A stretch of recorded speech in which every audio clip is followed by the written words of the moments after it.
नमस्कार, मी दत्तप्रसाद गोस्वामी, अंबाजोगाई.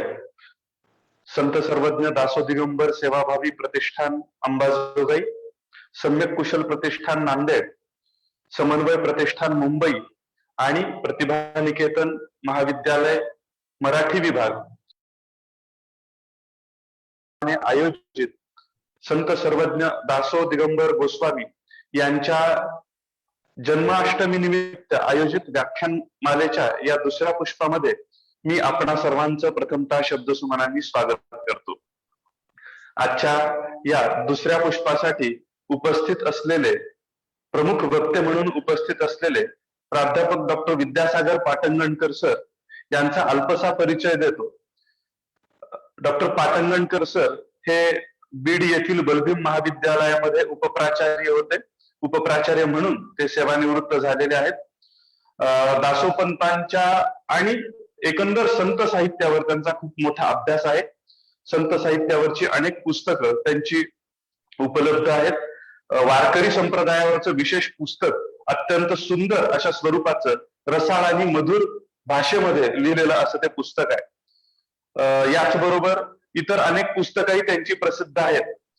विशेष गोष्ट सांगायची म्हणजे संत सर्वज्ञ दासोपंत ज्या एकनाथ पंचकामध्ये येत होते त्या नाथ पंचकामधले संत जनी जनार्दन यांच्या वंशजांपैकी यांच्या वंशामधले पाटंगणकर सर आहेत. त्याचबरोबर पाटंगणकर सर हे अनेक ठिकाणी व्याख्यानही देत असतात. पुरस्कारही त्यांना अनेक प्रकारचे मिळालेले आहेत. आणि विशेष गोष्ट म्हणजे मराठी भाषा विकास संस्था महाराष्ट्र राज्य यांच्याकडून संत सर्वज्ञ दासोपंतांच्या गीतार्णव या ग्रंथाचा शब्दकोश तयार करण्यात आलेला आहे. त्या शब्दकोशाचे ते प्रमुख संपादक होते. एवढा अल्पसा परिचय मी सरांचा करून देतो आणि त्यानंतर सरांना विनंती करतो की आपण आपल्या व्याख्यानासाठी सुरुवात करावी.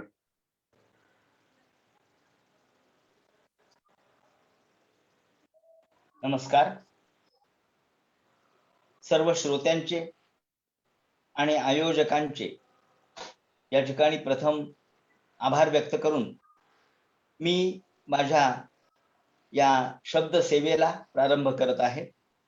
संत दासोपंतांच्या जन्माष्टमीच्या निमित्तानं संत सर्वज्ञ दासो दिगंबर सेवाभावी प्रतिष्ठान अंबाजोगाई, समन्वय प्रतिष्ठान ठाणे मुंबई, सम्यक कुशल प्रतिष्ठान नांदेड आणि प्रतिभा निकेतन महाविद्यालय मराठी विभाग नांदेड यांच्या संयुक्त विद्यमाने आयोजित या 3 दिवसीय व्याख्यानमालेचं दुसरं पुष्प गुंफण्याचा जो मान आणि सद्भाग्य मला या ठिकाणी प्राप्त झालं त्याबद्दल मी सर्व आयोजकांचं मनःपूर्वक आभार व्यक्त करतो.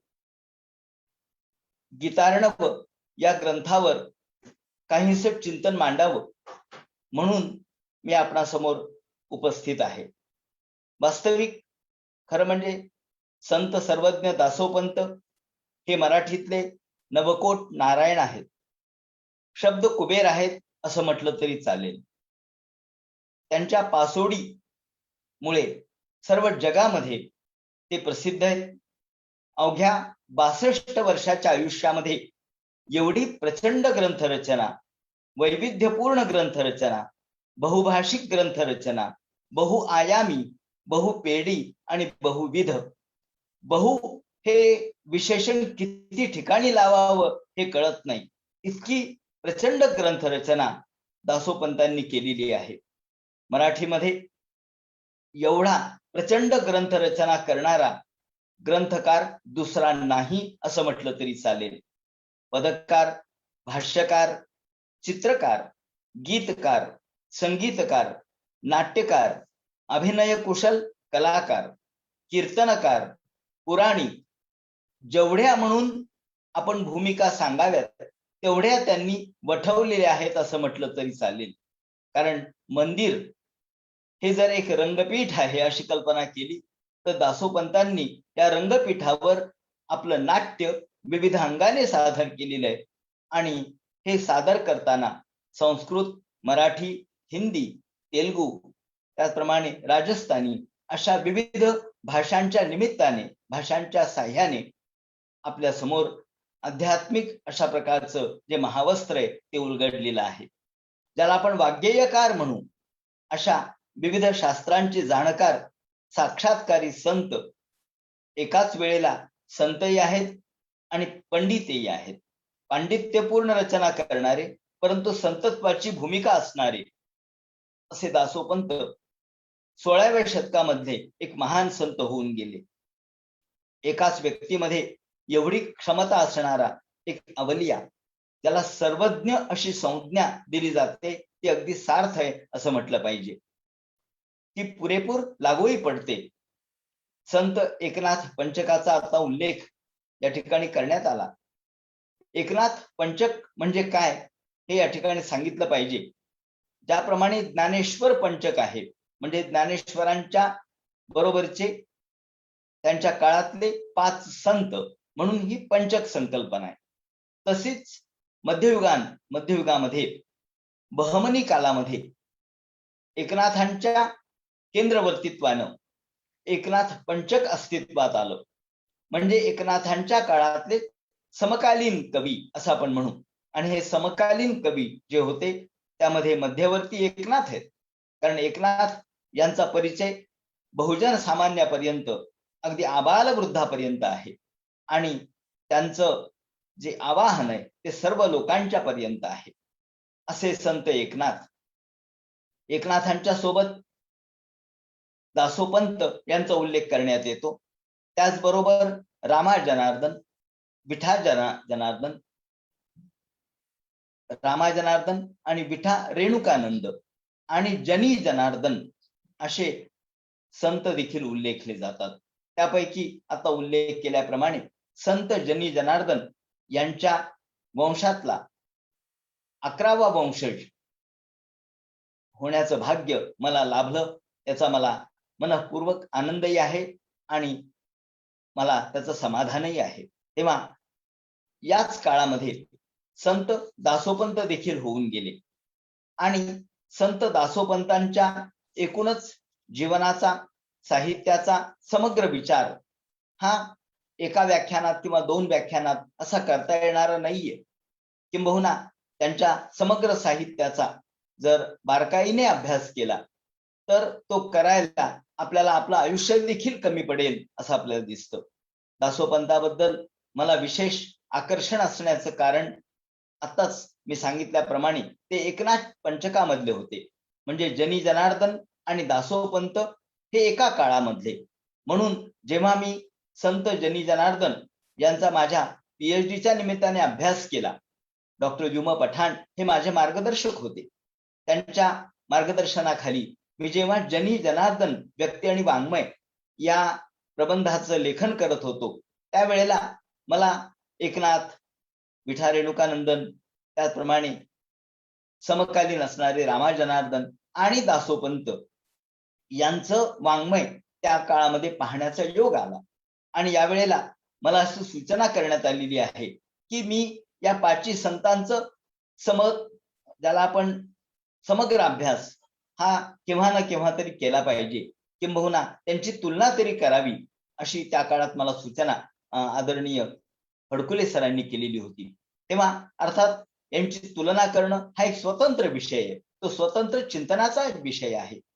म्हणून दासोपंतांच्या बद्दलचं विशेष आकर्षण मला त्या काळामध्ये होतं.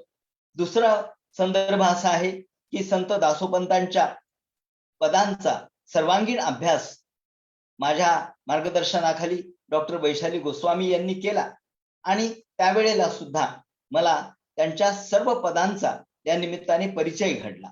किंबहुना त्यामुळे सुद्धा मला दासोपंतांच्या एकूणच पदवाङ्मयाचा आणि त्यांनी लेखन केलेल्या विविध पदांच्या चाली म्हणा किंवा त्यातील भाषा म्हणा, त्यातलं वाङ्मय वैभव म्हणा, प्रतिभा, सामर्थ्य, कल्पना, सामर्थ्य यांचा परिचय मला त्यातून घडला आणि दासोपंताबद्दलचं विशेष आकर्षण मला त्यातून वाढत गेलं. तिसरा संदर्भ असा आहे की नुकताच आता उल्लेख केल्याप्रमाणे त्यांच्या गीतार्णवाचा शब्दार्थ संदर्भ कोश तयार करण्याचं काम राज्य मराठी विकास संस्थेनं प्रमुख संपादक म्हणून माझ्याकडे दिलं आणि त्यांच्या समग्र गीतार्णवाचं चिंतन या निमित्ताने गेल्या 3-4 वर्षामध्ये मी करतो आहे. याचं श्रेय मी आदरणीय कैलासवासी रामदासजी डांगे यांना देईल, कारण प्राचार्य रामदास डांगे यांनीच मला गीतार्णवाचा हा संदर्भ कोश करण्याची, त्या काळामध्ये त्याला मदत करण्याची बहुमूल सूचना केलेली होती आणि दुर्दैवाने अर्थात त्यांचा मृत्यू झाला आणि हे काम माझ्यावरती आलं.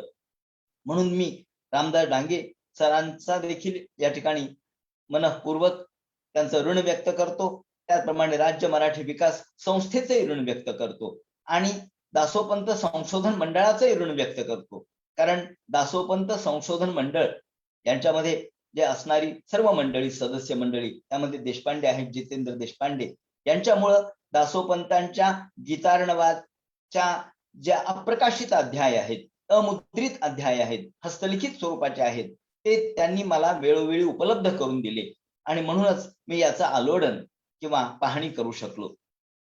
दासोपंतांचं लेखन प्रचंड आहे.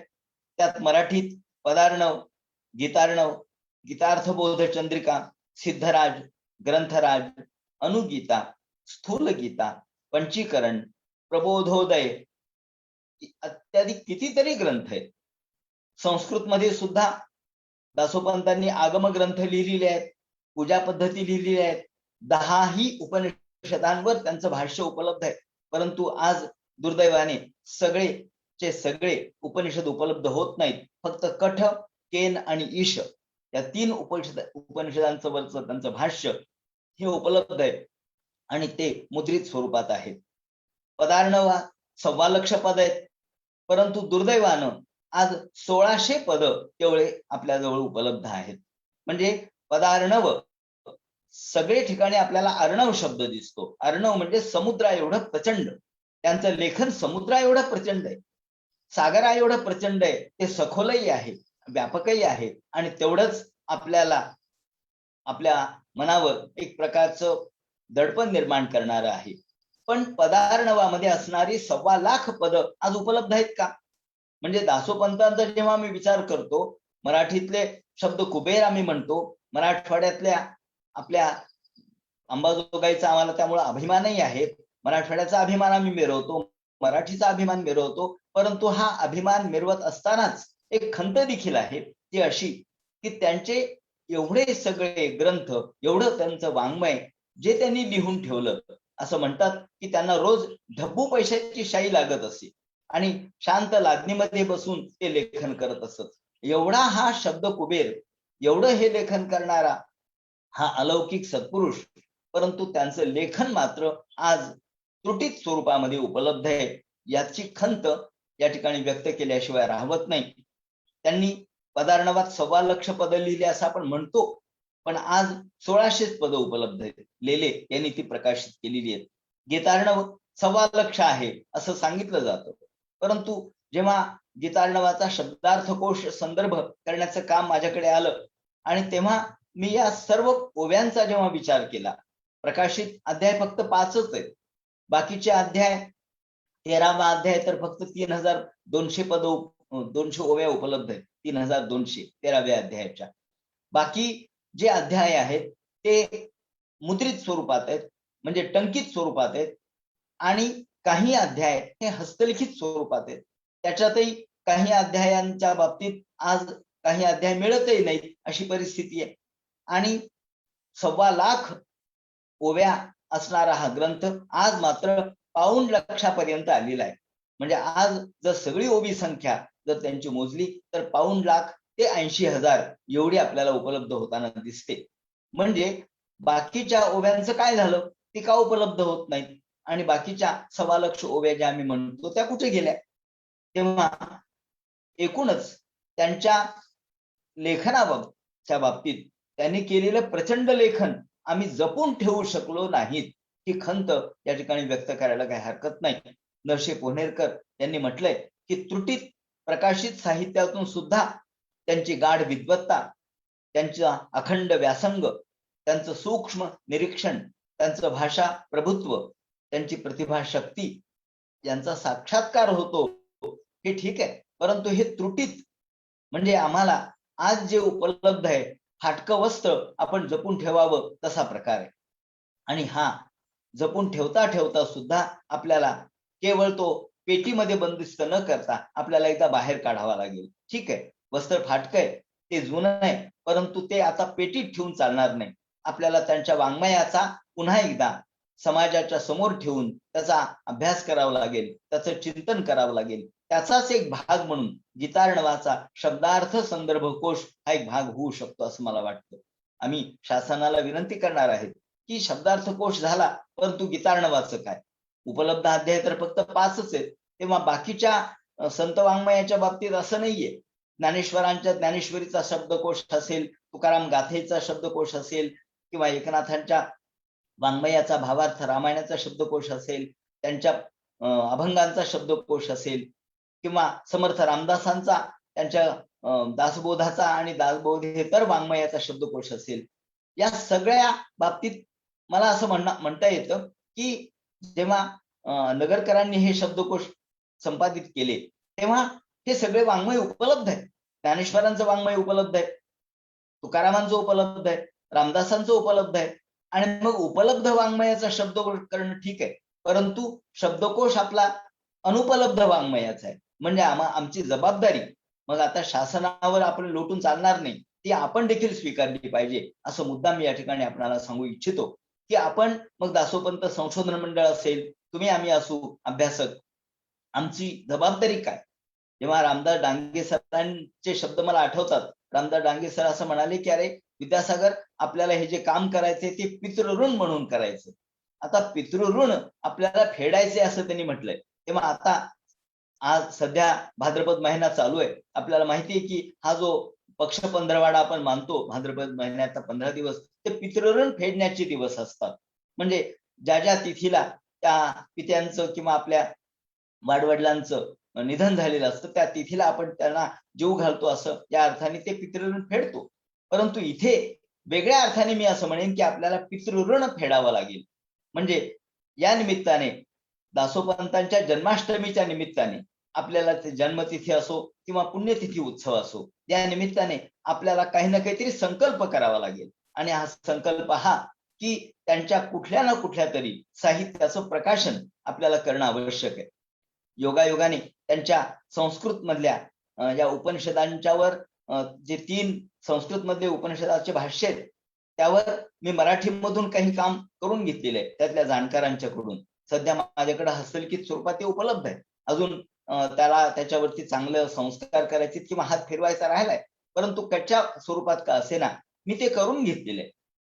म्हणजे अशा पद्धतीने आपल्याला त्यांच्या ग्रंथांचं, त्यांच्या पदांचं या ठिकाणी प्रगटीकरण समाजासमोर केलं पाहिजे. आपल्याला ते केवळ आपल्या पेटीमध्ये कपाटामध्ये बंदिस्त ठेवून चालणार नाही.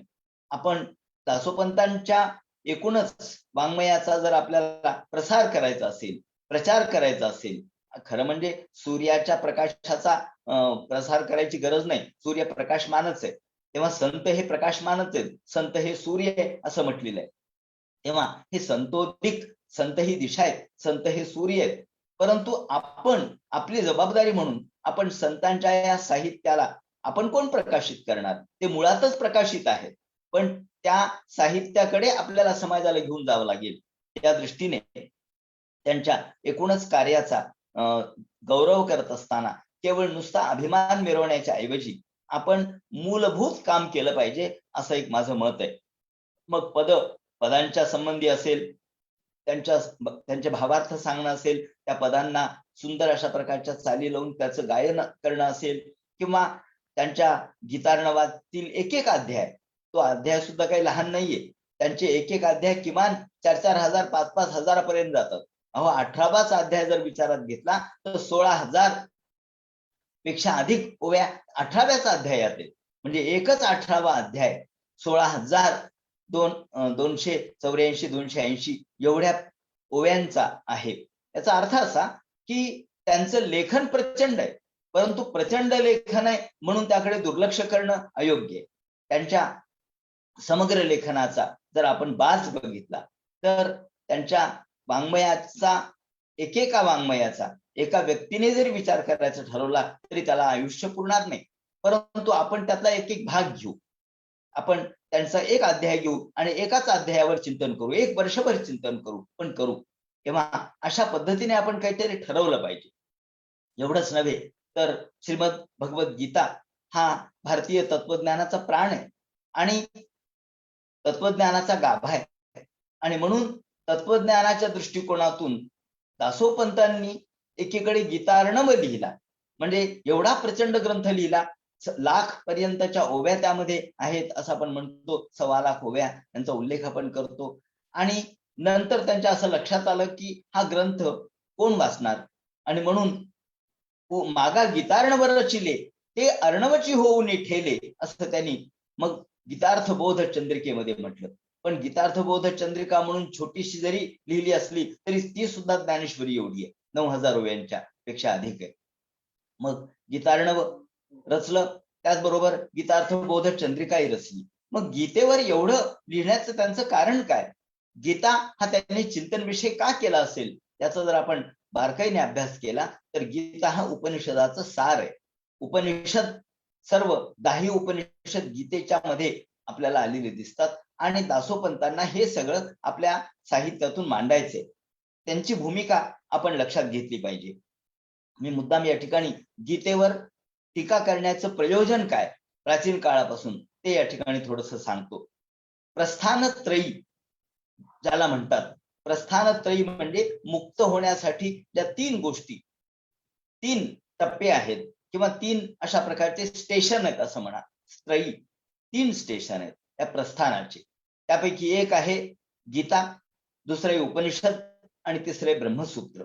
ब्रह्मसूत्र, उपनिषद आणि गीता यांच्यापैकी एका तरी ग्रंथावर जर संस्कृत मधून टीका लिहिली तर त्याला आचार्य ही पदवी प्राचीन काळामध्ये मिळत असे.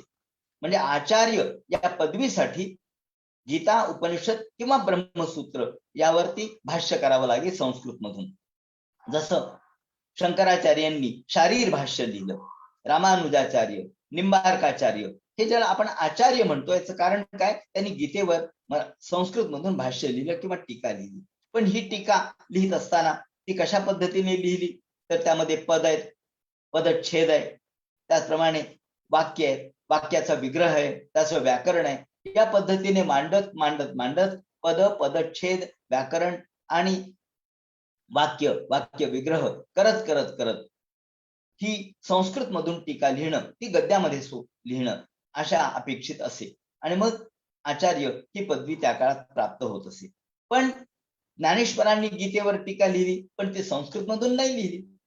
दासोपंतांनी गीतेवर टीका लिहिली पण ती संस्कृत मधून नाही लिहिली. आणि वामन पंडितांनी गीतेवर टीका लिहिली पण ती संस्कृत मधून नाही लिहिली, मराठीतून लिहिली. या तिघांची भूमिका पंडित अशा पद्धतीने पांडित्यपूर्ण मांडणीची नव्हती. या तिघांची भूमिका भिन्न भिन्न आहे. आचार्य ही पदवी मिळावी म्हणून ज्ञानेश्वरांनी टीका लिहिली नाही. आचार्य ही पदवी मिळावी म्हणून दासोपंतांनी टीका लिहिली नाही.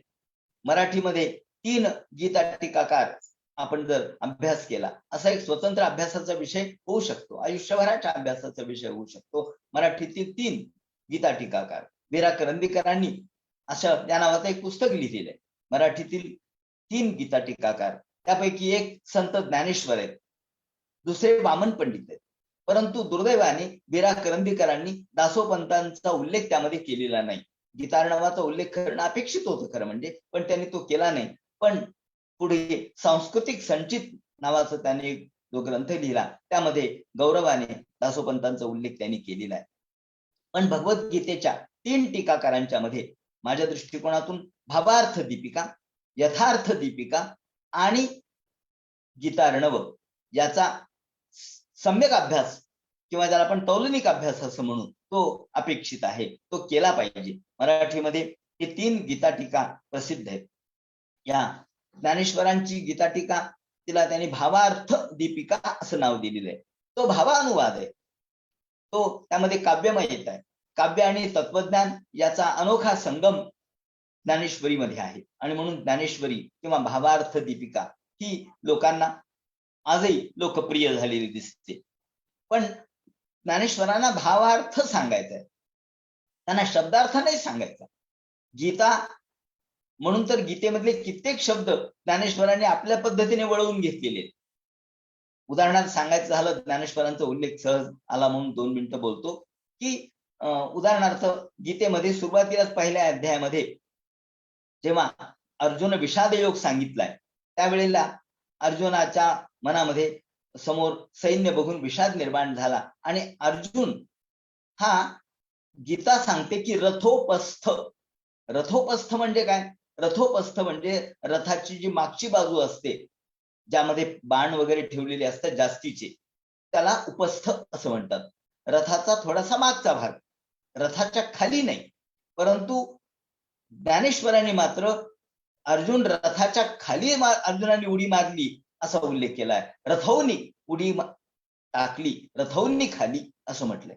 म्हणजे ज्ञानेश्वर हे रथौनी खाली असं म्हणतात, म्हणजे रथातून खाली उडी मारली. पण गीता काय सांगते? रथोपस्थ, रथाच्या मागच्या बाजूला अर्जुन येऊन बसला. उपस्थ या ठिकाणी थोडासा वाकडा जो भाग असतो रथाचा, जिथे बाण धनुष्य वगैरे जास्तीचे शस्त्रास्त्र ठेवलेले असतात, तो भाग. म्हणजे गीता रथोपस्थ म्हणते आणि ज्ञानेश्वर रथाच्या खाली उडी टाकायला लावतात अर्जुनाला. दुसरी गोष्ट अशी आहे की गीता कृष्णाने कधी सांगितली? ज्या वेळेला अर्जुनाला विषाद निर्माण झाला, अजून युद्धही सुरू झालेलं नव्हतं. अहो, युद्ध कुठं सुरू झालं? युद्ध नंतर सुरू झालं. पण हे असताना सुद्धा ज्ञानेश्वरांनी बाणाची या मांडवा आतू असा शब्द वापरलाय. तुम्ही बारकाईने पहिला अध्याय बघा. बाणाची या मांडवा आतू म्हणजे काय? मांडवा आतू म्हणजे युद्ध सुरू झालंय, बाणाचा मांडव घातला गेलाय. मांडव कधी घालतो आपण? जेव्हा लग्नाचा मांडव आहे, म्हणजे वरती मंडप आहे, मग सगळ्या बाजूने बाण सुटलेले असा अर्थ होतो. म्हणजे ज्ञानेश्वर सुद्धा गीतेला फॉलो करत नाहीत असं म्हटलं पाहिजे. म्हणजे गीतेचे शब्द जसे तसे ज्ञानेश्वर स्वीकारत नाहीत, आपल्या पद्धतीने त्याला वळवतात. काही ठिकाणी ज्ञानेश्वरांचं कौशल्य आपल्याला दिसेल. उदाहरणार्थ अनिकेत या वाऱ्याच्या बाबतीत शब्द वापरत असताना गीतेने अनिकेता असा शब्द वापरलाय. तिथे गीतेला असं सांगायचंय की वारा हा बेघर आहे. बेघर म्हणजे वाऱ्याला घर नाही, तो मुक्त आहे, मुक्त संचार करणार आहे. या अर्थाने तो शब्द बेघर या अर्थाने येतो. माऊलींनी त्याला वेगळ्या पद्धतीने तो शब्द आपल्या समोर मांडला आणि वाऱ्यासी एके ठाई बिढार जैसे नाही, वायूसी एके ठाई बिढार जैसे नाही. म्हणजे या ठिकाणी जसं वायूला एके ठिकाणी बिढार नाही, बिढार म्हणजे घर, म्हणजे वायूचे सगळेच घर आहेत. म्हणजे बेघर हा अर्थ एकीकडे नकारात्मकतेकडे जातो, माऊलींनी त्याला एकदम सकारात्मक केलं आणि वायूसी एके ठाई बिढार जैसे नाही, सगळेच वायूचे घर आहेत असं म्हणून त्याला सकारात्मक पद्धतीने आपल्या समोर मांडलं. म्हणजे माऊली कधी कधी गीतेपेक्षा वेगळा अर्थ कसा मांडतात. गीते खूप ठिकाणी खूप श्लोकामध्ये माऊलींनी गीतेचे शब्द बाजूला ठेवले आणि आपल्याला ज्याच्यावर व्याख्यान द्यायचे, ज्यावर अधिक चिंतन करायचे ते मांडलंय. काही ठिकाणी गीतेच्या प्रत्येक शब्दावर त्यांनी अभ्यास केलेला नाही किंवा चिंतन केलेलं नाही, काही ठिकाणी दुर्लक्षही केलेलं आहे. असे खूप उदाहरणं आपल्याला देता येतील, दाखवता येतील. सांगायचं असं थोडक्यात की गीतेमधले प्रत्येक शब्द श्लोकामधले श्लोकशः अशा पद्धतीचं माऊलींनी विवरण केलेलं नाही. त्याचं कारण असं, त्यांनी घेतलेलं स्वातंत्र्य. हे कवीचं स्वातंत्र्य असू शकतं. अशा पद्धतीचं स्वातंत्र्य पुढे अनेक कवींनी घेतलंय असं आपल्याला दिसेल. आपण नंतर दासोपंतांचा विचार करणारच आहोत. तेव्हा वामन पंडिताच्या बाबतीत आता ज्ञानेश्वरी किंवा भावार्थ दीपिका ही भावार्थ आहे. भावार्थाची गिरीवर त्यातून त्यांना निर्माण करायचे. त्यांना शब्दाच्या पेक्षा अर्थ आणि अर्थाच्या पेक्षा सूचकता यावरती महत्व त्यांना द्यायचंय. आणि दृष्टांताच्या पातळीवर ही आपल्याला ज्ञानेश्वरीतला अनुभव आपल्या समोर मांडायचा आहे. तत्वज्ञान आपल्या समोर उभं करायचंय, अध्यात्मशास्त्र आपल्या समोर मांडायचंय त्या अनुभवाच्या पातळीवर. नंतर वामन पंडिताचा आपण विचार करू.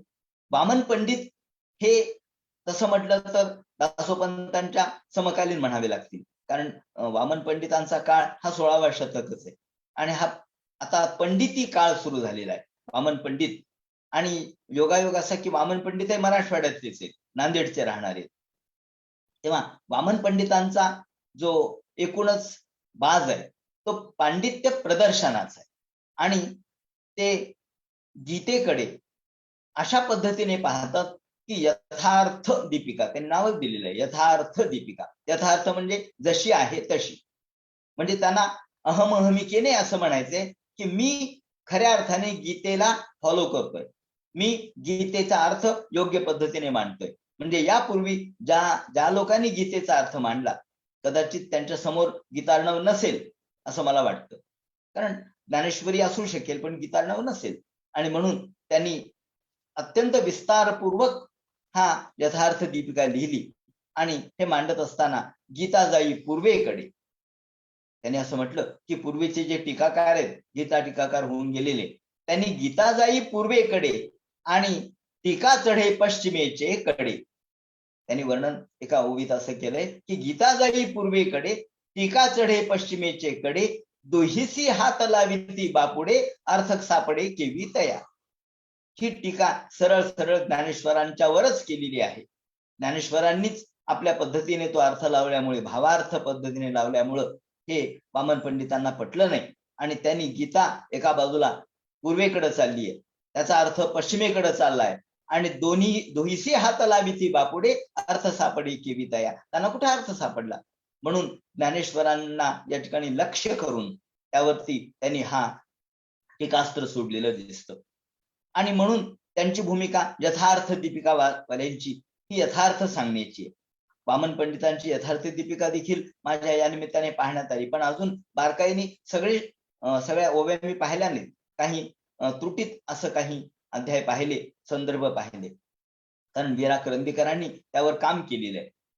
आता दासोपंतांची भूमिका या दोन्हीच्याही पार्श्वभूमीवर जर आपण लक्षात घेतली, ज्ञानेश्वरांची भूमिका भावार्थाची आहे, त्याचप्रमाणे वामन पंडितांची भूमिका यथार्थाची आहे आणि दासोपंतांची भूमिका गीतार्णवाची आहे. म्हणजे त्यांना ह्या दोन्ही भावार्थही नकोय आणि यथार्थही नकोय. त्यांना त्यामध्ये तत्वज्ञान जे गीतेमध्ये आलेलं आहे ते व्यापकपणाने मांडायचे, विस्तारपूर्वक मांडायचे. त्यांच्या हे लक्षात आलेलं आहे की नुसत्या भावार्थाने, नुसता भावार्थ सांगून गीता कळणार नाही आणि नुसता शब्दार्थ सांगूनही गीता कळणार नाही.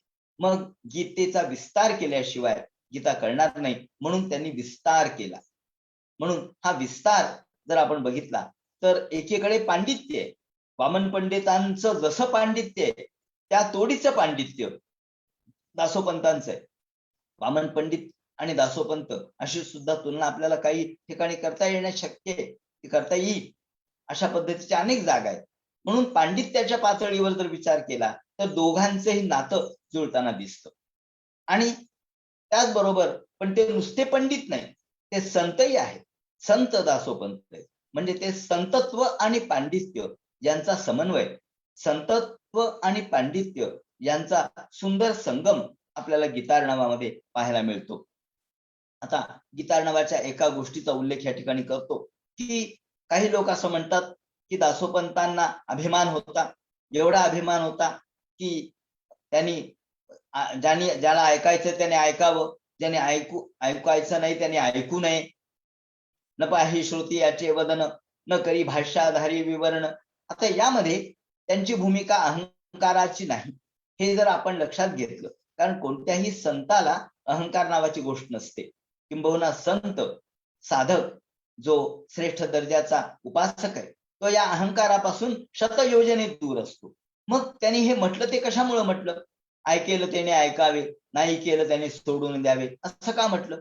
त्याचं कारण असं की किंवा न पाहे श्रुती याचे वदन, न करी भाष्याधारे विवरण, असं का म्हटलं? त्याची भूमिका त्यांना कोणाचं लक्ष कोणाकडे करायचंय का, कोणाची टीका करायची का? या ठिकाणी कोणाचीही टीका त्यांना करायची नाही, कोणावरही त्यांना रोष व्यक्त करायचा नाही. त्यांना फक्त एवढंच सांगायचंय की श्रोत्याचं तोंड पाहून मी सांगणार नाही. न पाहे श्रोतियाचे वदन, त्याचा चेहरा बघून, त्याचं वदन बघून, त्याचं तोंड बघून मी सांगणार नाही. म्हणजे या ठिकाणी त्याचं लांगुल चालन करणार नाही, त्याचा अनुनय करणार नाही, अशी भूमिका त्यांनी घेतलेली आहे. आणि ही घेत असताना त्यांना आपण जे सांगणार आहोत, न करी भाष्याधारे विवरण, असं ते म्हटले. याचा अर्थ ज्ञानेश्वरांनी भाष्यकारा ते वाट पुसतू असं म्हटल्यामुळं ते म्हणतात का की मी भाष्याधारे सांगणार नाही? ते जरी ज्ञानेश्वरांनी भाष्यकारा ते वाट पुसतू म्हटलं आणि यांनी भाष्याधारे विवरण करणार नाही म्हटलं, याचं कारण एवढंच आहे की अत्यंत वस्तुनिष्ठ पद्धतीने त्यांनी आपल्या गीतेकडे पाहिलेलं आहे. वस्तुनिष्ठ पद्धतीने गीतेचा अन्वयार्थ लावलेला आहे. आपण काही संदर्भ मी तुम्हाला सांगणार आहे की जिथे त्यांचं स्वतंत्र प्रज्ञा आपल्याला दिसते. कुठल्याही भाष्याचा त्यांनी या ठिकाणी वापर केलेला नाही. कोणाचंही मत त्याने आपलंच मत म्हणून रेटून सांगितलेलं नाही, तर स्वतःचं स्वतंत्र मत आपल्या समोर मांडलेलं आहे. आणि म्हणून संस्कृत मधल्या तत्वज्ञानाची परिभाषा या ठिकाणी दासोपंतांच्या गीतार्णवाचा विचार करताना त्यांची भूमिका काय होती, तेव्हा माझ्या समोर एक एक अध्याय मी वाचत होतो तेव्हा माझ्या असं लक्षात आलं की त्यांची भूमिका काय आहे. गीतार्णव सांगण्याच्या मागची, गीतार्णव लिहिण्याच्या मागची भूमिका काय असावी? त्यांची भूमिका एकच आहे, ती म्हणजे संस्कृत मधलं जे तत्वज्ञान आहे, जसं ज्ञानेश्वरांना तीरे संस्कृतीची गहने, संस्कृत ज्ञान, संस्कृत भाषा अवघड आहे आणि संस्कृत भाषेमधलं ज्ञान सर्वसामान्यांना कळणार नाही, म्हणून माऊलींनी ज्याप्रमाणे ज्ञानेश्वरी लिहिली तसं संस्कृत मधले जे या ठिकाणी तत्वज्ञानाची परिभाषा आहे ती सामान्यांना आकलनात आणण्याचं कार्य दासोपंतांनी केलेलं आहे. म्हणजे तत्वज्ञानाची परिभाषा त्यांना मराठीमध्ये आणायची आहे, त्यांना ही परिभाषा रूढ करायची आहे. आणि म्हणून संस्कृत बद्दल म्हणजे स्वतः त्यांना मराठीचाही अभिमान आहे, पण ते संस्कृतचा द्वेष करतात असंही नाहीये. संस्कृत तज्ञ आहेत ते, त्यांनी संस्कृतमध्ये टीका लिहिलेल्या आहेत उपनिषदावर. जेव्हा संस्कृतमध्ये लिहितात तेव्हा संस्कृतमध्येच लिहितात, परंतु मराठीचा दुस्वास करत नाही आणि मराठीत लिहित असताना संस्कृतचा विरोध करत नाही. आणि म्हणून संस्कृत बद्दल किंवा मराठी बद्दल भाषाभिमान बाळगत असताना ते म्हणतात संस्कृते घटू म्हणती. आपण पहिला अध्याय जर पाहिला गीतार्णवाचा तर त्यामध्ये त्यांनी म्हटले की संस्कृतमध्ये घट म्हणतात, मराठीत त्याला किती प्रतिशब्द आहेत त्यांनी सांगितलेत, मराठीतले पर्याय सांगितलेत, हारा, डेरा, रांजणू वगैरे. आता हे जर तुम्ही पर्याय आज पाहिले, आज जरा अभ्यास करून बघा म्हणजे कळेल की त्यांनी ज्या घटू शब्दाला मराठीतले जे पर्याय दिलेले त्यातले किती पर्याय, तवली सारखा पर्याय, तवली, हारा, डेरा, रांजण, यातले माझ्या माहितीप्रमाणे एक 4, 5, 7, 8 पर्याय आज आपल्याला ज्ञात आहेत, पण कितीतरी बाकीचे शब्द आज अज्ञात झालेले आहेत.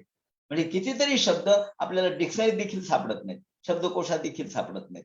म्हणजे त्यांनी जेवढे पर्याय दिलेत, मला माझ्या कल्पनेप्रमाणे 10-15 पर्याय त्यांनी दिलेत घट शब्दाला, त्यातले हारा, डेरा, रांजण, तवली हे एक 4-5 शब्द आज आपल्याला परिचित आहेत. पण बाकीचे जे पर्याय दिलेत त्यांनी, ते पर्याय सुद्धा आज प्रचलित नाहीयेत, रूढ नाहीयेत. म्हणजे आपण मराठी भाषेचं किती नुकसान करतो आहोत, मराठी भाषेतल्या श्रीमंतीला आज आपण मुकलो आहोत असं म्हणायला काही हरकत नाही. आणि आज तर आपण अशा टप्प्यावर आहोत की जिथे मराठी भाषा ही मुमूर्षू, राजवाडीने शब्द वापरलाय त्याप्रमाणे, अगदी मरायला टेकली की काय अशी स्थिती आहे. कारण मराठी बोलता बोलता लोक सहज इंग्रजीचा वापर करतात आणि केवळ एखादा शब्द मराठी आणि बाकीचा इंग्रजी. अर्थात तो आजचा चिंतनाचा विषय नाहीये, तो मी बाजूला ठेवतो. तेव्हा त्यांना राग एवढ्याचा होता की संस्कृत मिरवायचं नाही. संस्कृत भाषा ही जरी श्रेष्ठ असली तरी ती फक्त मिरवण्यापुरती नाहीये, असा उल्लेख त्याने आपल्या 14व्या अध्यायामध्ये सुद्धा एका ठिकाणी केलेला आहे, माझ्या स्मरणात आहे, की मराठीला कमी लेखणं चुकीचं आहे अशी त्यांची भूमिका त्यांनी स्वीकारलेली आहे. आणि भाषिक दृष्टीने विचार केला तर गीतार्णवाचा मी या ठिकाणी विहंगमावलोकन असा शब्द मी माझ्या व्याख्यानासाठी दिलाय. खरं म्हणजे तो सुद्धा चुकीचा आहे, कारण हा अर्णव आहे, अर्णव म्हणजे समुद्र आहे आणि हा समुद्र पार करणं इतकं सोपं नाही. विहंगमावलोकन असा शब्द जरी मी वापरला असला तरी मला हे लक्षात आहे, गंमत म्हणून सांगतो की मोरोपंतांनी हंस काक कथा नावाची एक कथा लिहिलेली आहे महाभारतांतर्गत. म्हणजे संदर्भ थोडा आता बाजूला ठेवतो आणि हा उपविषय या ठिकाणी सांगतो की मोरोपंतांनी एक कथा अशी लिहिली की जेव्हा कर्ण आणि अर्जुन यांची युद्धामध्ये भेट होते आणि शल्य त्याला नेहमी टोचित असतो आणि कर्ण म्हणतो की मला एकदा अर्जुनाची भेट घडून दे, मी अर्जुनाचा या ठिकाणी निपात करीन. तेव्हा शल्य त्याला म्हणतो की अरे हे शक्य नाही, अर्जुनाला तुला मारणं शक्य नाही, कारण अर्जुन म्हणजे हंस आहे आणि तू म्हणजे कावळा आहेस. Hello sir. आणि हा हॅलो, आवाज तुमचा खूप कमी झाला, एकदम बापरे. बारीक झाला. मग पुन्हा बदलावं लागेल का? पुन्हा सेटिंग बदलावं लागेल? थोडस जवळ ठेवून बघावं का? आहे, ठीक आहे, ठीक आहे. आता आता येतोय? हा, ठीक आहे. ठीक आहे ना? तर तू शल्य त्याला म्हणतो की तू कावळा आहेस आणि अर्जुन मात्र राजहंस आहे आणि हंसाची बरोबरी कावळ्यांनी कधी करू नये. संदर्भ कशासाठी सांगालोय की समुद्र हा उल्लंघन कसा अशक्य आहे आणि हा गीतार्णव म्हणजे समुद्र आहे. मी जरी त्याला म्हणत असलो की मी विहंगमावलोकन करतो, विहंग म्हणजे पक्षी, तेव्हा पक्षाला सुद्धा समुद्र उल्लंघन करणं हे अवघड आहे आणि ते हंसाला ठीक आहे पण कावळ्याला तर नक्कीच नाही. कारण जेव्हा त्यांनी स्पर्धा लावली, होड म्हणजे स्पर्धा, त्यावेळेला हंसानी असं ठरवलं, कावळ्याने असं ठरवलं की हा समुद्र पार करून जायचं आणि जो पार करून जाईल आणि पुन्हा परत येईल तो श्रेष्ठ. आणि गंमत अशी झाली की हंस आणि कावळा दोघेही उडू लागले आणि उडताना सुरुवातीला कावळ्याची गती होती, मोरोपंतांची भाषा आहे ती, उड्डीन एक दुसरे अवडीन तिजे प्रडीन संडीन इत्यादी पात शतमेदा उनि विपक्ष गर्व खंडीन. उड्डीन एक दुसरे अवडीन तिजे प्रडीन संडीन. मी असं उडेल, मी वरती उडेल, मी खाली उडेल, मी मध्ये उडेल, मी सम्यक उडेल, असं तो म्हटला आणि उडायला त्याने मोठी सुरुवात केली. पण अर्धा समुद्र पार करतो ना करतो तोच त्याचे पंख गळायला लागले, पंख गळून गेले, पंखातली शक्ती गळाली आणि पक्ष जाहले ओले.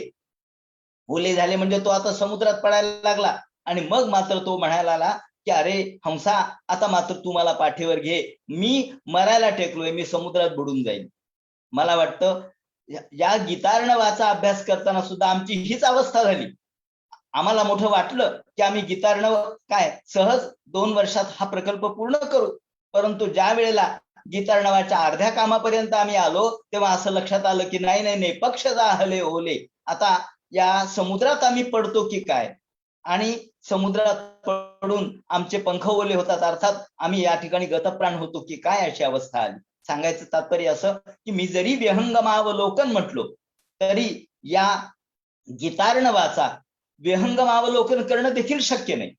आणि विहंगमावलोकन म्हणजे पक्षाला, एखाद्या पक्षाने समुद्र ओलांडून यावा ही सुद्धा शक्यता नाही. हा गीतार्णव इतका प्रचंड आहे की त्याला, एखाद्या पक्षाला तो ओलांडून परत येणं देखील अशक्य आहे. म्हणून केवळ काहीतरी विषय द्यायचा म्हणून मी दिला. तेव्हा गीतार्णवाचा विचार करताना मी असं मुद्दाम म्हणेन की समग्र जीवनाचं दर्शन गीतार्णवामध्ये घडलेलं आहे.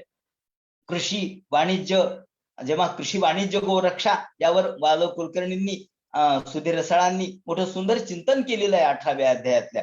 कृषी वाणिज्य गोरक्षा या श्लोकावर भाष्य करताना दासोपंतांनी किती सुंदर मांडणी केलेली आहे. आणि जर आपण त्याचा बारकाईने विचार केला तर युद्धशास्त्र, गनिमी कावा, त्याचप्रमाणे वेगवेगळ्या पद्धतीच्या युद्धनीती, राजनीती याचं तत्वज्ञान त्यामध्ये मांडलेलं आहे. आणि यातला एकेका विभागाचा जरी विचार करायचा झाला तरी सुद्धा आपल्याला कितीतरी त्याचा अन्वय आज लावता येऊ शकतो आणि आपलं आयुष्य त्यामध्ये आपल्याला खर्च घालता येऊ शकतं. तेव्हा कृषी वाणिज्य, युद्धनीती, तत्वज्ञान अशा विविध अंगांनी समग्र जीवनाचं दर्शन दासोपंतांनी घडवलेलं आहे. आणि भाषिक दृष्टीने हा संस्कृत वळणाचा कालखंड आहे, असं या ठिकाणी देवीसिंग चौहान यांनी असं म्हटलंय की भाषिक दृष्टीने विचार केला तर हा संस्कृत करण्याचा कालखंड आहे. देशी वळण जाऊन मराठीला संस्कृतनिष्ठ रूप देण्याचं काम या ठिकाणी चाललेलं होतं. गीतेच्या श्लोकातील प्रत्येक शब्दावर त्यांनी भाष्य केलेलं आहे. दासोपंतांनी गीतेच्या प्रत्येक शब्दावर भाष्य केलंय, प्रत्येक संज्ञेवर भाष्य केलंय. आणि हे करताना त्यांनी योग्य ठिकाणी जिथे वाटेल तिथे उपनिषदाचे संदर्भ दिलेले आहेत. हे मुद्दाम या ठिकाणी मी अधोरेखित करतो. म्हणजे ज्ञानेश्वरांनी असं केलेलं नाही किंवा वामन पंडितांनी सुद्धा केलेलं नाहीये की जिथे उपनिषदाचे उल्लेख करायचे, कारण गीता हा तर उपनिषदाचा अर्थ आहे. दशोपनिषदो गावो दोग्धा गोपालनंदन आहात, 10 उपनिषदांचं सार यामध्ये आलेलं आहे. तेव्हा या 10 उपनिषदातले जिथे जिथे आवश्यक संदर्भ आहेत, मग यज्ञाच्या बाबतीतले संदर्भ असतील किंवा तैत्तरीय उपनिषदातले संदर्भ असतील, छांदोग्य उपनिषदातले संदर्भ असतील, ते तिथे नावासह त्यांनी दिलेले आहेत. आणि एकेका गीतेतल्या शब्दावर संज्ञेवर त्यांनी इतका विस्तार केलाय, तो अर्थविस्तार, त्याची अर्थपूर्णता, त्याची वैविध्यता, त्यातलं समाज निरीक्षण, लोकरीती, लोकमानस, लोकाचार, कुटुंब आणि समाज व्यवस्था, त्याचप्रमाणे त्याच्या बारकाव्यानिशी काही ठिकाणी उपहास आणि उपरोध करत करत त्यातल्या ग्रामदेवतांचा देखील संदर्भ देत देत त्यांची विधी आणि विधानं, पूजा पद्धती यांचाही उल्लेख त्यांनी केलेला आहे. वर्णनाच्या ओघामध्ये अनेक कथा त्यांनी जोडलेल्या आहेत. 18व्या अध्यायामध्ये या कथेचा उल्लेख सुधीर रसाळांनी केलाय. त्याचप्रमाणे 6व्या अध्यायामध्ये सुद्धा कथा आहे, वृक्षाची कथा आहे. वृक्ष एकमेकांशी कसे बोलतात हा 18व्या अध्यायातला संदर्भ आपल्याला दिसेल. आणि मित्रकथा ही देखील दासोपंतांनी जी लिहिलेली आहे ती देखील आपल्याला चक्रावून टाकणारी आहे. त्याचप्रमाणे त्यांच्या साहित्याच्या बाबतीत खूप मान्यवर मंडळींनी आपलं मत प्रगट केलेलं आहे. त्यामध्ये भाषा कोविद देवीसिंग चौहान यांनी दासोपंत हे सद्यकालीन मराठीचे पायाभूत ग्रंथकार आहेत. सद्यकालीन मराठीचे पायाभूत ग्रंथकार म्हणजे ज्यांनी बेसिक काम करून ठेवलेलं आहे. त्यांची शब्दसिद्धी, त्यांची भाषा, वाक्प्रचार यातून मराठवाडी मराठीचं दर्शन घडतं. आपल्याला माहित असेल की बोलींचा जेव्हा आज अभ्यास होतोय, त्या बोलींच्या अभ्यासामध्ये अहिराणी बोलीचा अभ्यास होतो, कोकणी बोलींचा अभ्यास होतो, वैदर्भी बोलीचा अभ्यास होतो, तसा मराठवाडी बोलीचा स्वतंत्र अभ्यास देखील काही लोक करतायत. तेव्हा देवीसिंग चौहानांनी असं म्हटलंय की मराठवाडी बोलीचं दर्शन त्यातून घडतं. म्हणजे मराठवाडी बोली जर आपल्याला सिद्ध करायची झाली तर पुन्हा दासोपंताकडे यावं लागतं. इतके बोलीचे संदर्भ यामध्ये आलेले आहेत. मराठी भाषेच्या विकासामध्ये एकनाथ आणि दासोपंत हे पथिकृत आहेत. पथिकृत म्हणजे मार्गदर्शक आहेत असं या देवीसिंग चौहानांचं मत आहे. भाषिक कालखंडाच्या दृष्टीने संस्कृतनिष्ठ मराठीचा हा कालखंड आहे. पंडिती वळण यांच्या काळातलं सीमा काळामध्ये वावरणारा हा कवी आहे. 2 कालखंडामधला दुवा आहे. मराठीचं स्वत्व त्यांनी कायम राखलं असं कृपा कुलकर्णींनी म्हटलंय. समग्र दासोपंत आता मराठीचं सत्व आणि स्वत्व कायम राखलं असं जे म्हटलंय त्याचं कारण असं आहे की एका ठिकाणी त्यांनी 18व्या अध्यायात संदर्भ दिलाय की सव्य अपसव्य लेखने म्लेच्छाची भाषा अवलंबिणे. म्हणजे त्या काळामध्ये असणारी उर्दू भाषा किंवा जी फारसी भाषा आहे ती लोकांनी आत्मसात करावी म्हणून आग्रह चालत असतील किंवा धर्मांतराचे त्या काळात प्रश्न आहेत, कारण दासोपंतावरच तो प्रसंग आलेला आहे धर्मांतराचा. तेव्हा धर्मांतराचे प्रसंग आहेत, धर्मांतरासाठी लालूच दाखवण्याचे प्रसंग आहेत आणि उर्दू किंवा फारसी भाषा शिकण्यासाठी सुद्धा लोकांची धडपड चाललेली असावी म्हणून दासोपंत म्हणतात सव्य अपसव्य लेखने. सव्य अपसव्य लेखने म्हणजे आपण डावीकडून उजवीकडे लिहितो आणि फारसी उर्दू हे उजवीकडून डावीकडे लिहिलं जातं, हे सव्य लेखन आहे आणि आपलं अपसव्य लेखन आहे. तेव्हा सव्य अपसव्य लेखने म्लेच्छाची भाषा शिकणे तोचे अभ्यासू करविणे बालकासी. लहान मुलांना देखील त्या प्रकारचा अभ्यास त्या काळात लोक कसे शिकवत असत याचा संदर्भ त्यांनी दिलेला आहे. सांगायचं तात्पर्य असं की त्या काळामधल्या अनेक गोष्टी दासोपंतांनी आपल्या समोर मांडल्यात आणि मराठीचं स्वत्व कायम राखलंय. म्हणजे गीतार्णवामध्ये आपल्याला हिंदी शब्द काही दिसतील परंतु फारसी उर्दू शब्द दिसणार नाहीत, कारण ती भाषा त्यांनी स्वीकारलेली नाहीये. समग्र दासोपंत अशा कोशाची गरज आहे असं देखील या ठिकाणी मी सांगू इच्छितो की केवळ दासोपंतांच्या गीतार्णवातच नव्हे तर समग्र त्यांच्या साहित्याचा जर कोश करायचा प्रसंग आला तर तो केला पाहिजे, किंबहुना त्याची गरज आज आहे. शब्दविशेषाच्या बाबतीत या ठिकाणी मी म्हणेन की दासोपंतांच्या गीतार्णवाचा अभ्यास करताना याचं हे कमी झालं, लाईट कमी झाली. गीतार्णवाचा अभ्यास करताना कडसणी, वरपडी, वरपडा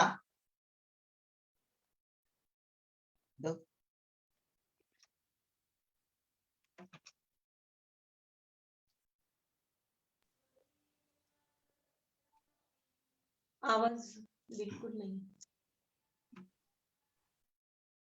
कडसणी, वरपडी, वरपडा याचे भिन्न भिन्न अर्थ. बरं, वरपडी, वरपडा हे एकच अर्थाचे शब्द नाहीयेत. वेगवेगळ्या, जेव्हा आम्ही त्याचा शब्दकोश तयार करत होतो तेव्हा केवळ डिक्शनरी मिनिंग देऊन चालत नव्हतं, केवळ शब्दकोशातला अर्थ देऊन चालत नव्हता. तो तिथे कुठं लागू पडतोय, कोणता लागू पडतोय हे पाहायला पाहिजे होतं. आणि म्हणून त्यांनी अनेक ठिकाणी वरपडी, वरपडा शब्द वापरलेत, पण ते वेगवेगळ्या अर्थाने वापरले. अर्थाच्या वेगवेगळ्या टिंजेस, ज्याला आपण म्हणतो अर्थ छटा म्हणतो, त्या अर्थ छट्टेच्या अंगाने वापरले. म्हणजे भाषेचं किती सूक्ष्म ज्ञान त्यांनी प्रगट केलंय हे दिसेल. त्याचप्रमाणे ओसरे हा शब्द सुद्धा, ओसरे म्हणजे दोन अर्थाने, एक आभ्रा आडूनी ओसरे, आभ्रा आडूनी म्हणजे ढगाच्या आडून पडणारा पाऊस, आणि दुसरा ओसरणे म्हणजे निघून जाणे, सरणी या अर्थाने दुसरा अर्थ. त्याचप्रमाणे साहित्य शब्दाचा अर्थ त्यांनी रूपक असा घेतलेला आहे. पहिल्या अध्यायामध्ये हनुमंता साहित्य कवण असा शब्द त्यांनी वापरलाय. हनुमंताला साहित्य कोणतंय, साहित्य म्हणजे रूपक कोणतंय, हनुमंतासाठी रूपक कोणतंय. कारण जेव्हा 15व्या अध्यायामध्ये द्वा विमौ पुरुषो लोके क्षराक्षरे एवच यावर भाष्य करताना त्यांनी द्वा सुपर्ण सयुडा सखाया या याचा उपनिषदातल्या संदर्भाचा उल्लेख केलेला आहे. आणि दोन पक्षाचं रूपक आपल्या समोर मांडलेलं आहे. सांगायचं गोष्ट अशी की ज्या ज्या ठिकाणी त्यांना योग्य वाटेल त्या त्या ठिकाणी त्यांनी स्वतंत्र प्रज्ञेने आणि प्रतिभेने आपली भूमिका मांडलेली आहे. त्या काळामध्ये धर्मांतराचे प्रश्न होते आणि अनेक हिंदू मुस्लिम धर्म स्वीकारत होते आणि त्याच्यात ते आनंद मानत होते. तेव्हा त्यांनी याची टीका करताना किंवा यांची टिंगल करताना सुहुसेन कासबेन असे शब्द वापरले. आता हे अर्थ काही डिक्शनरीत नाहीयेत, एकूण संदर्भ लक्षात घेऊन ते मांडावे लागले. 8व्या अध्यायामध्ये हे संदर्भ आहेत. सुहुसेन, आता हुसेनला सु कशामुळे लावलं?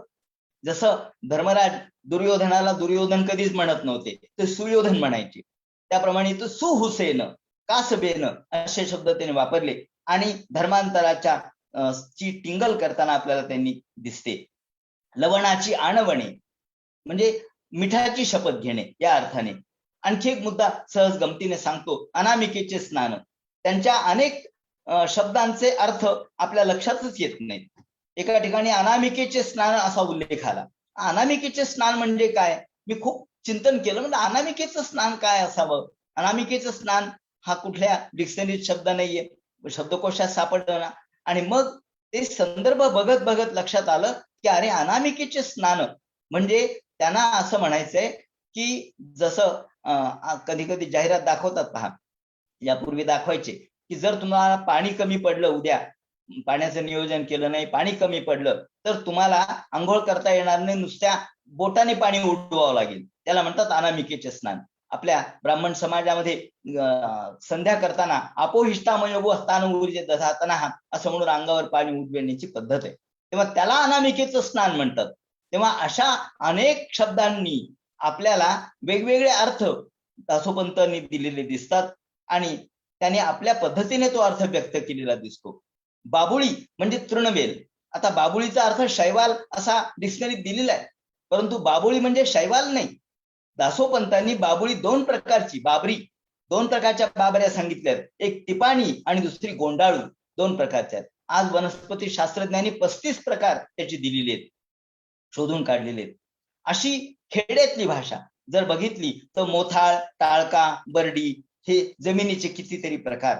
आपण पुढे त्याचा संदर्भ घेणारच आहोत की जमिनीच्या वेगवेगळ्या प्रकाराच्या बाबतीत किती विविध संदर्भ त्यांनी दिलेले आहेत. उतळ, पांढरी, तळवळी, सनवट, माळ, सेडू, खारी, चोपण.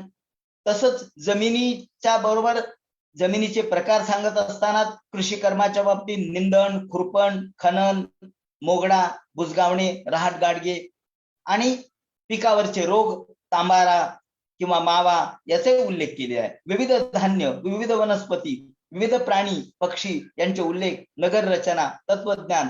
अहो, गीतार्णवाचा अभ्यास म्हणजे खरोखर एका विश्वकोशाचा अभ्यास आहे. गीतार्णव म्हणजे विश्वकोश आहे असं म्हणलं तर हे माझं म्हणणं अतिशयोक्तीचं अजिबात नाहीये. मी अभ्यासातून सांगतो की विश्वकोशामध्ये जेवढी माहिती असते, विश्वकोशामध्ये जेवढं ज्ञान असतं तेवढं ज्ञान त्यांनी यामध्ये दिलेलं आहे. उल्लेख सहज करतो की त्यांचा अभ्यास किती होता. आणि आपण किती कमी पडतो या बाबतीत. आपण काही सर्वज्ञ नसतो, ते सर्वज्ञ आहेत, पण आपण सर्वज्ञ नाहीयेत. एका ठिकाणी त्यांनी एक ओवी दिलेली आहे, की ओवी अशी आहे की तरळेची या पंचकुळ विष्टंभिया जायसे केळ. आता आम्हाला तर शब्दाचे अर्थ द्यायचे होते, मग तरळीची याचा अर्थ मला शब्दकोशात मिळाला. तरळ म्हणजे हगवण लागणे असा त्याचा अर्थ आहे, आणि विष्टंभ म्हणजे कॉन्स्टिप्युलेशन ज्याला आपण म्हणतो, मलावरोध असं म्हणतो. आता याचा केळचा अर्थ कळाला, केळ म्हणजे केळ, मलावरोध जर झाला तर केळ खाणं योग्य नाहीये. मग विष्टम तरळेची या पंचकुळ, पण तरळीची या म्हणजे ज्याला हगवण लागली आहे, पण पंचकुळाचा अर्थ काही लागेना. सगळे कोश पालथे घातले, पंचकुळाचा अर्थ लागेना.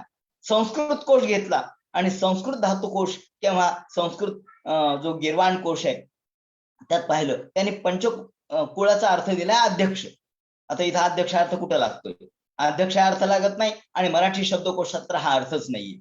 मग पंचकुळचा अर्थ काय?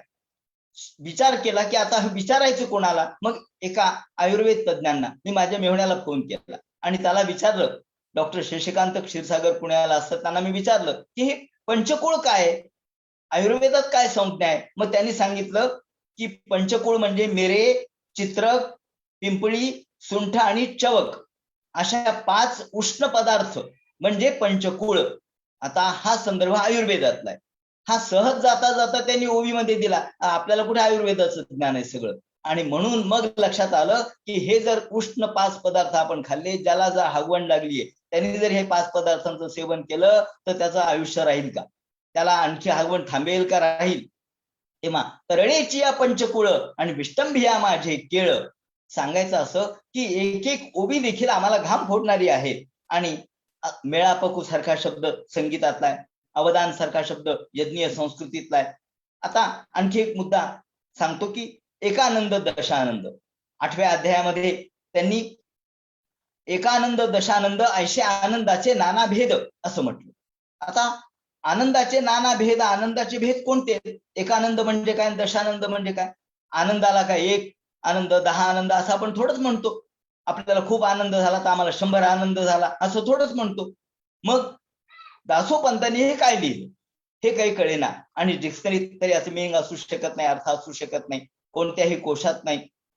शेवटी त्याचं चिंतन करताना माझ्या असं लक्षात आलं की दासोपंतांनी हा विचार मांडताना कदाचित तैत्तरीय उपनिषद संदर्भ दिलेला असेल. कारण तैत्तरीय उपनिषदामध्ये एते शतम मानुषानंदाः स एको मनुष्य गंधर्वानंदाम आनंदाः, म्हणजे माणसाचा आनंद, माणसाच्या दसपट हा राजाचा आनंद, त्याच्या शतपट गंधर्वाचा आनंद, त्याच्या शतपट देवगंधर्वाचा आनंद, असं ब्रह्मानंदापर्यंत त्यांनी नेलेले. असं संदर्भ सगळा या तैत्तरीय उपनिषदात आहे. आणि ज्या वेळेला संन्यासी मंडळी जेव्हा निधन पावतात तेव्हा त्यांचा आपण जसं यांचं बाकी त्यांचं श्राद्ध करतो तसं यांचं श्राद्ध नसतं.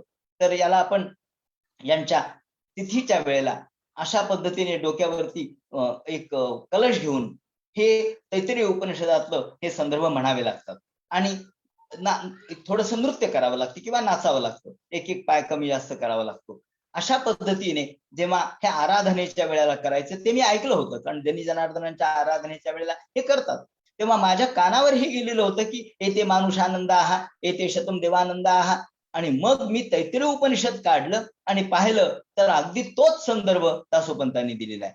सांगायचं असं की तत्वज्ञान मांडताना सहजपणाने ते आपल्या काव्यामध्ये ते कसं पेरतात, आणि म्हणून त्यांचा गीतार्णव हा तसा वाचायला सोपा नाहीये, समजून घ्यायला देखील सोपा नाहीये. आणि तत्वज्ञानाच्या बाबतीत मुद्दाम आपण या ठिकाणी मी सांगतो की कितीतरी यज्ञीय संदर्भ आहेत. योग, अध्वर्यू, आह्वनीय, तर्पण, इध्म, शोभनिका, दक्षिणाग्नी इतके संदर्भ आहेत.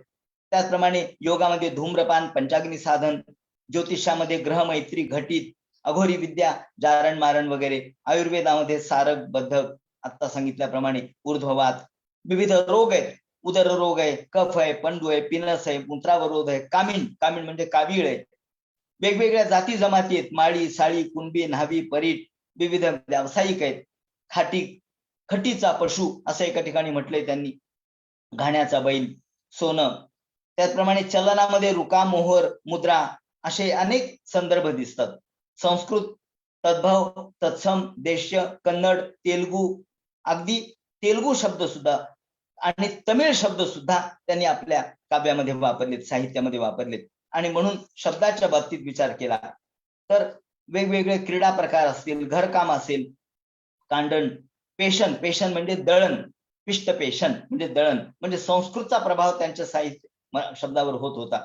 आणि लोकदैवत, भैरव असेल, डाक असेल, भोगी असेल, कोल्हाटी, बहुरूपी, भैरव, गण, येसाई, मेसाई, कुट परिभाषा त्यांनी कशी वापरली आणि तत्वज्ञानाची भाषा कशी वापरली हे या ठिकाणी मुद्दाम सांगू इच्छितो मी. शेवटच्या 5 मिनिटांमध्ये मी सांगेन की तत्वज्ञानाच्या बाबतीत शंकराचार्यांनी योग वासिष्ठाच्या अनुषंगाने 7 भूमिका मांडलेल्या आहेत. शुभेच्छा वगैरे, तनुमानसी हे आपल्याला माहित आहे. पण दासोपंतांनी आपली वेगळीच भूमिका या ठिकाणी मांडली आणि 10 भूमिका त्यांनी तत्वज्ञानाच्या अनुषंगाने मांडलेल्या आहेत. ह्या 10 भूमिका माझ्या तरी आजपर्यंत कुठल्याच ठिकाणी वाचनात आलेल्या नाहीयेत. शंकराचार्यांनी 7 भूमिका मांडल्यात ते योग वासिष्ठाच्या अनुषंगाने. पण त्यांनी सुलीनता या ठिकाणी या पदवीपर्यंत, या पातळीपर्यंत येण्यासाठी कर्म, उपासना, विवेक, योग, वैराग्य, प्रत्येक वृत्ती, समाहितता, विक्षिप्तता म्हणजे लय आणि विक्षेप रहितता. लय म्हणजे झोप, समाधीच्या वेळेला समाधी लावताना येणारी झोप म्हणजे लय, आणि विक्षेप म्हणजे विषयाचं स्मरण. तेव्हा विक्षिप्तता, गतायाता, संश्लिष्टता आणि मग सुलीनता असे 10 भूमिका तत्वज्ञानाच्या अंगाने त्यांनी मांडलेल्या आहेत. आणि अनन्य मनसा या 15व्या अध्यायामध्ये अनन्य मनसा यावर चिंतन करताना या 10 भूमिका त्यांनी मांडल्यात. अशा पद्धतीने स्वतंत्र त्यांची मांडणी आपल्याला दिसते. त्याचबरोबर आणखी एक मुद्दा या ठिकाणी सांगायचा आहे, तो म्हणजे त्यांनी मांडलेली जी पुराष्टकाची संकल्पना आहे. पुराष्टकाच्या संकल्पनेमध्ये 8 पुरांची संकल्पना त्यांनी मांडली. ते कधी युक्तिवादात्मक, दृष्टांत, बौद्धिक चर्चा करत करत ते आपल्या समोर हे मांडतात. आणि हे मांडताना पुराष्टकाची भूमिका त्यांनी कशी मांडली? 8 पुर. आता ही पुराष्टकाची संकल्पना सुद्धा माझ्या इतर ठिकाणी वाचनात नाहीये. 8 नगर त्यांनी मांडलेत. 5 विषय म्हणजे हे पंचविषयाचे एक नगर, त्यानंतर पंचेंद्रियाचे एक नगर, 5 कर्मेंद्रियाचे एक नगर, 5 प्राणांचे एक नगर, 5 अंतःकरण हे एक नगर, अविद्या हे एक नगर, काम हे एक नगर आणि कर्म किंवा संचित हे एक नगर. अशा पद्धतीने विषय, इंद्रिय, कर्म, प्राण, अंतःकरण, अविद्या, काम आणि कर्म, संचित असे हे 8 नगर पुराष्टक ही संकल्पना त्यांनी आपल्या चिंतनामधून मांडली. ही नवीच चिंतन साहित्याची मांडणी आहे. अशा पद्धतीने कितीतरी नव्या पद्धतीने ते आपल्या समोर येतात, तत्वज्ञानाची स्वतंत्र मांडणी करतात. कूट परिभाषा, आता जर आपण त्यांची व्याख्या जर लक्षात घेतल्या, काही ठिकाणी खूप अवघड मांडलंय, काही ठिकाणी खूप क्लिष्ट भाषा आहे, पण काही ठिकाणी खूप सोपं मांडलंय. उदाहरणार्थ माया म्हणजे काय, तर कूट म्हणजे माया. आतापर्यंत मला कूट म्हणजे माया असं कोणी म्हटलेलं आठवत नाही, किंवा डिक्शनरीमध्ये सुद्धा कूट म्हणजे माया असं लिहिलेलं नाहीये. पण कूटस्थ हा जो शब्द आहे तो त्यांनी मांडत असताना कूट म्हणजे माया असं म्हटलं.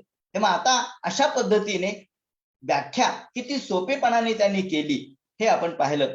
त्याचप्रमाणे कूट परिभाषा मांडताना, मायेचं वर्णन करताना, 4 स्तन नवे धेनू, रूपे तव पंचाननू, सर्वांगी दिसती योनी, नित्य नवी बाळांतिणी, अशा पद्धतीने या मायेचं एक विकट रूप आपल्या समोर या 18व्या अध्यायामध्ये त्यांनी मांडलंय.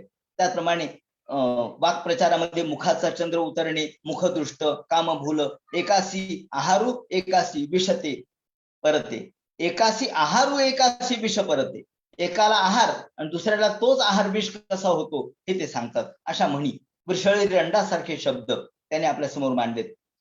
या ठिकाणी एकनाथ किंवा ज्ञानेश्वर यांच्याशी तुलना करण्याचे अनेक संदर्भ आहेत. ते आपल्याला या ठिकाणी वेळेच्या अभावी मी देणार नाही, परंतु फक्त एकाचा उल्लेख करतो की एकनाथांनी ज्याप्रमाणे श्वानाचे हेंड तत्काळ सुटे, मनुष्याचे आकल्प न सुटे असं म्हणून गर्भ संभवल्या पाठी, श्वान ही स्त्री भोगाची नुठी, पुरुषाची आवाज नाही सर. हॅलो, आवाज बंद झाला.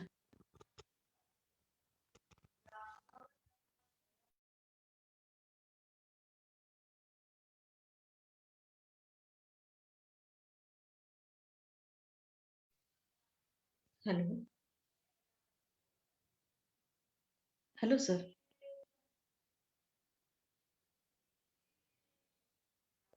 हॅलो, धुनी यामध्ये किंवा खराची क्रीडा धुमाळी यामध्ये ज्ञानेश्वरांनी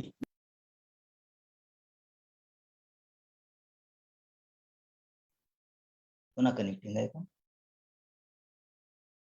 कधी युक्तिवाद आहे, कधी दृष्टांत आहे, कधी बौद्धिक चर्चा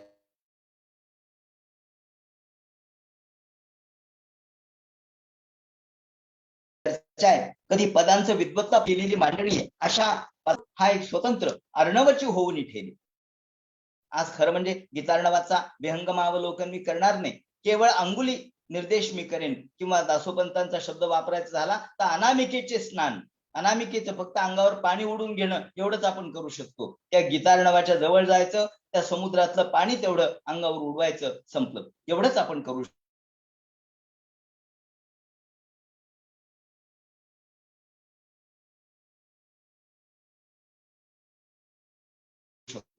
जसं शंकराचार्यांना विचारलं होती म्हणे आणि ती काठी त्या बुडवली आणि काठी जितकी जास्त बसलेली होती. तेव्हा तर जेव्हा दासोपंतांच्या गीतार्णवाचा आपण अभ्यास करतो तेव्हा आपण फक्त अंगावर तेवढं अनामिकेचं स्नान तेवढं करून घेतो असं मला वाटतं. आपण समग्र त्यात अवगाहन करू शकत नाहीत आणि निमज्जन तर करूच शकत नाहीत. तेव्हा दासोपंतांच्या या एकूणच गीतार्णवावर बोलण्यासाठी आज मला ही संधी उपलब्ध करून दिली, वेळ उपलब्ध करून दिला, त्याबद्दल मी सर्वांचं मनःपूर्वक आभार व्यक्त करतो आणि या ठिकाणी थांबतो. धन्यवाद. धन्यवाद सर. अतिशय रसाळ पद्धतीनं, अतिशय सुंदर पद्धतीनं आपण या दासोपंतांच्या गीतार्णवाचं वर्णन आणि विवेचन केलं. मी आमच्या सर्वांतर्फे आपले मनःपूर्वक आभार व्यक्त करतो.